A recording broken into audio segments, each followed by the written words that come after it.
ഞങ്ങൾക്ക് പറയാനുള്ള ഒറ്റ കാര്യമുള്ളൂ. നമ്മൾ ഇത് തന്നെയാണ് നമ്മൾ അന്നും പറഞ്ഞിട്ടുള്ളത്. കുട്ടിയുടെ ഡെത്ത് ഒരു അമീബിക്ക് പോലുള്ള ഒരു വലിയൊരു രോഗം വന്നിട്ടൊന്നും ആവില്ല എന്നാണ് നമ്മൾ അന്നും റിപ്പോർട്ട് പറഞ്ഞിട്ടുള്ളത്. കുട്ടിയുടെ ബാക്കി ചികിത്സയെല്ലാം പോസ്റ്റ്മോർട്ടത്തിന് മുന്നേ അവർ ടെസ്റ്റ് ചെയ്തതിലെല്ലാം നെഗറ്റീവായിട്ടാണ് നമ്മളടുത്ത് റിപ്പോർട്ട് പറഞ്ഞിട്ടുള്ളത്. പിന്നെയാണ് പ്രാഥമിക റിപ്പോർട്ടിൽ അമീബിക്കിൻ്റെ എന്തോ അംശം കണ്ടെന്ന് പറഞ്ഞിട്ടുണ്ട്. ഇതിപ്പോൾ പോസ്റ്റ്മോർട്ടം റിപ്പോർട്ടിൽ തെളിവായിട്ടും വന്നിട്ടുണ്ട് അമീബിക്കല്ല, മറിച്ച് കുട്ടിക്ക് ന്യൂമോണിയയുടെ ഇത് കാരണമാണ് കുട്ടി, അതും ന്യൂമോണിയാന്നേ പറഞ്ഞിട്ടുള്ളൂ. അപ്പോഴും നമ്മൾ അവിടെ സംസാരിച്ചപ്പോൾ ഫോറൻസിക് ഡോക്ടറും പറഞ്ഞിട്ടുള്ള ഡെത്തിനുള്ള റീസൺ ഒന്നും ഇതിനില്ല എന്നാണ്. അത് നിങ്ങൾ ആരോഗ്യവകുപ്പിൻ്റെ കീഴിലുള്ള താമരശ്ശേരി ആശുപത്രിയുടെ ചികിത്സക്കുറവും അവർ കുട്ടിയെ ശ്രദ്ധിക്കാത്തതും കൊണ്ടാണ് കുട്ടിക്ക് ഡെത്ത് സംഭവിച്ചതെന്നാണ് നമ്മളടുത്ത് പറഞ്ഞിട്ടുള്ള കാര്യം. അപ്പോൾ അതിപ്പോൾ അവിടെ തെളിയിക്കപ്പെട്ടുകൊണ്ടിരിക്കുകയാണ്. അപ്പോൾ നമ്മുടെ കുട്ടിയുടെ അടുത്ത് ഇങ്ങനെ അവരുടെ ഒരു അശ്രദ്ധ മൂലമാണ് കുട്ടി ഡെത്തായതെന്നുള്ളത്.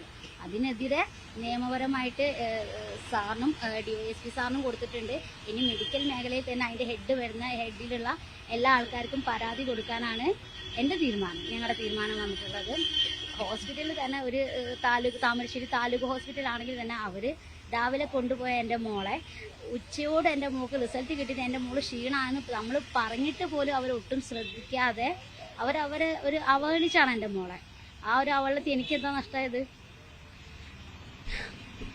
എൻ്റെ മോള് ഈ 2 മാസം കൊണ്ട് എനിക്ക് ചെറിയ നഷ്ടം.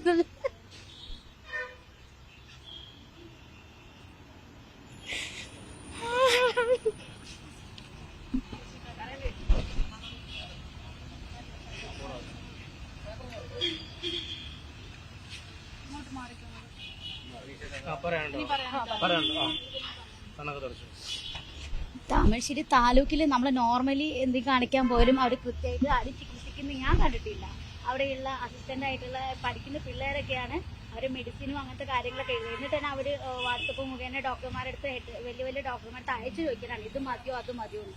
ഒരു ഹോസ്പിറ്റൽ ഇങ്ങനെയാണോ ചെയ്യേണ്ടത്? എൻ്റെ മോക്ക് പോസ്റ്റ്മോർട്ടം റിപ്പോർട്ടിൽ 102 അവളെ പനി പറയുന്നത്.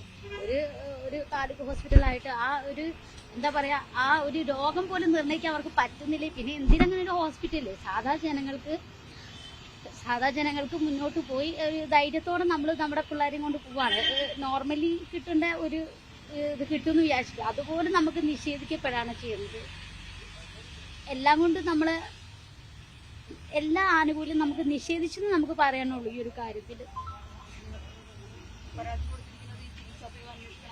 അതെ ചികിത്സാ പിഴവ് അന്വേഷിക്കാൻ പറഞ്ഞിട്ടും അതിനെതിരെ എൻ്റെ മോള് ഡെത്താവാൻ എൻ്റെ മോളെ കെയർ ചെയ്യാത്ത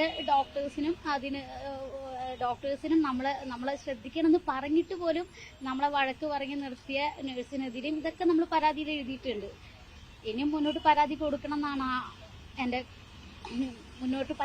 എന്നാണ് ഞാൻ തീരുമാനിച്ചിട്ടുള്ളത്. അന്ന് ദിവസം ഡ്യൂട്ടിയിലുണ്ടായ എൻ്റെ മോളെ ചികിത്സിച്ച 2 ലേഡി ഡോക്ടറാണ്. ഉച്ചയ്ക്ക് ശേഷം ഒരു മെയിൽ ഡോക്ടറും വന്നിട്ടുണ്ടായിരുന്നു. അപ്പോൾ സത്യം പറഞ്ഞാൽ അന്ന് അവർ ഡോക്ടറാണോ തന്നെ എനിക്ക് ഡൗട്ട് ഉണ്ടായിരുന്നു, ആ ലേഡി ഡോക്ടർ. കാരണം ഞാൻ നോക്കുമ്പോൾ അവിടെ ഉണ്ടായ സിസ്റ്റേഴ്സിനോടാണ് ഓരോ കാര്യങ്ങൾ ചോദിച്ച് ബാക്കിയുള്ള പേഷ്യൻസിന്റെ കാര്യങ്ങൾ നിർണ്ണയിക്കുന്നത്. അത്ര പോലും അവർക്ക് സ്വയം ഓരോ പേഷ്യന്റിന് പരിശോധിക്കാൻ പറ്റുന്നില്ല. പിന്നെ അവർക്ക് എന്തിനാ ഡോക്ടറായിട്ട് നിൽക്കുന്നത്? അന്ന് ഇവിടുന്ന് രക്തപരിശോധന നടത്തിയിട്ടുണ്ടായിരുന്നു. അതെ താമരശ്ശേരിന്ന് രക്തപരിശോധന നടത്തിയിട്ടുണ്ടായിരുന്നു. അതിൽ ബ്ലഡിന്റെ കൗണ്ട് കൂടുതലാണെന്ന് മാത്രം പറഞ്ഞിട്ടുള്ളൂ, വേറെ ഒന്നും പറഞ്ഞിട്ടില്ലായിരുന്നു റിസൾട്ട്. ഈ 2 കുട്ടികൾക്ക്, മോൾക്കല്ലാണ്ട് 2 കുട്ടികൾക്ക് അസുഖം വയ്യാണ്ട് ഇരുന്നിരുന്നില്ലേ? അവരെവിടെയാണ് ചികിത്സിച്ചത്? അവർക്ക് പിന്നെ ഭേദമായി പോവുകയാണോ ചെയ്തത്? അവിടെ നിന്നായിരുന്നു ചികിത്സ നൽകിയത്? അവർക്ക് കോളേജിൽ നിന്നാണ് ചികിത്സ നൽകിയിട്ടുള്ളത്.